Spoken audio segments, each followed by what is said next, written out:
श्री नमस्तुभ्यम। आप सभी शिव भक्तों को मेरा प्रणाम। हर हर महादेव। जैसा कि आप जानते ही हैं कि 16 श्राद्ध के 4 दिन तो पूरे हो चुके हैं, मात्र अब 12 ही दिन बाकी है और इन 12 दिनों में ही आप अपने पितरों का आदर कर, उनको मान कर, उनका उपाय कर आप अपने पितरों को संतुष्ट कर सकते हो, उनका आशीर्वाद प्राप्त कर सकते हैं। तो आज की इस वीडियो में हम आपके लिए एक बहुत ही विशेष उपाय लेकर आए हैं जो गुरुजी ने कहा है कि वो उपाय सिर्फ और सिर्फ नारियों को ही करना है। गुरुजी ने कहा कि अगर नारी चाहती है, स्त्री चाहती है कि उसके मायके और ससुराल दोनों के पितरों को मुक्ति प्राप्त हो, वो संतुष्ट हो, तो इसके लिए आपको ये एक विशेष शिव महापुराण का उपाय करना है। अब वो उपाय क्या है, आपको कैसे करना है, कब करना है, इसकी जानकारी के लिए आप वीडियो को अंत तक जरूर देखें। और वीडियो को शुरू करने से पहले अगर आप हमारे चैनल पे नए हो तो हमारे चैनल को कर लीजिए सब्सक्राइब, ताकि आगे भी आपको ऐसे ही शिव महापुराण के विशेष दिनों की, विशेष तिथियों के, विशेष व्रत नियम उपायों की जानकारी के साथ साथ गुरुजी द्वारा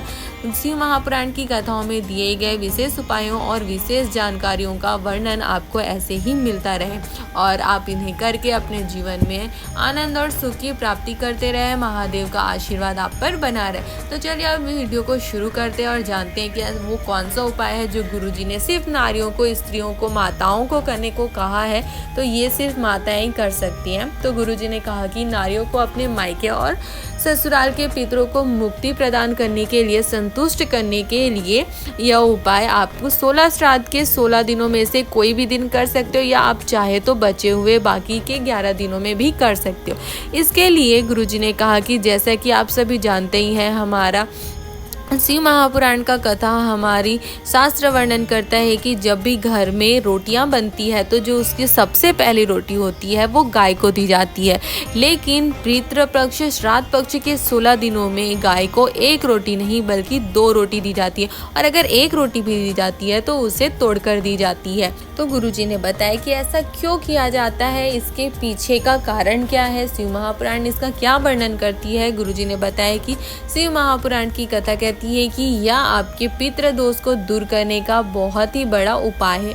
आप वीडियो में भी उपाय को देखकर समझ सकते हो कि आपको कैसे करना है और आप इस उपाय को अच्छे से कर सकते हो। तो गुरुजी ने कहा कि शिव महापुराण की कथा कहती है कि जब आप एक रोटी के ऊपर थोड़ा सा गुड़ या शक्कर रख के, उसके ऊपर दूसरी रोटी रख के, उसके ऊपर भी थोड़ा सा गुड़ शक्कर रख के जब आप उस रोटी को गाय को देते हैं, गौ माता को खिला देते हैं, तो शिव महापुराण की कथा कहती है कि वो 2 रोटी उस रोटी को बनाने वाली माता के, उस रोटी को बनाने वाली नारी के मायके के पितरों को उस रोटी का एक भाग मिलता है और दूसरा भाग उसके ससुराल के पितरों को प्राप्त होता है। इसलिए ही हमारा शास्त्र कहता है, इसलिए ही शिव महापुराण की कथा कहती है कि पुरुष केवल एक कुल को तारता है लेकिन बेटियां 2 कुलों को तारती है। शिव महापुराण की कथा कहती है कि आपके मात्र 2 रोटी को एक के ऊपर एक रख कर उसके बीच में गुड़ शक्कर डालकर गौ माता को खिला देने से आपके मायके और आपके ससुराल दोनों पितरों को शांति प्राप्त होती है। वे संतुष्ट हो जाते हैं, तृप्त हो जाते हैं और उनका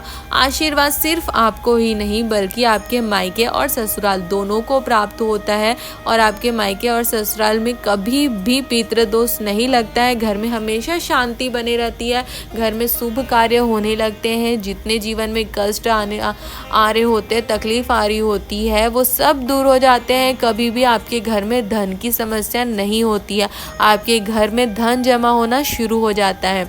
तो ये बहुत ही विशेष उपाय है शिव महापुराण का जो गुरुजी ने सिर्फ माताओं को करने को कहा है। तो आप इस उपाय को 16 श्राद्ध के बचे हुए बाकी पूरे दिन में कर सकते हैं।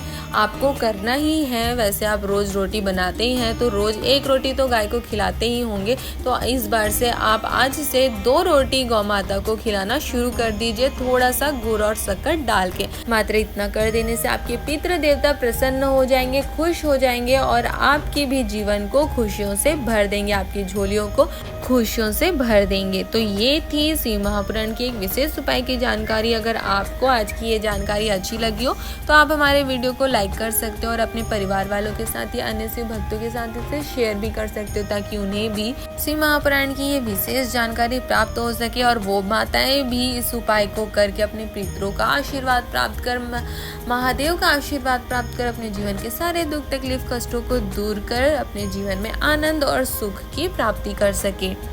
हर हर महादेव।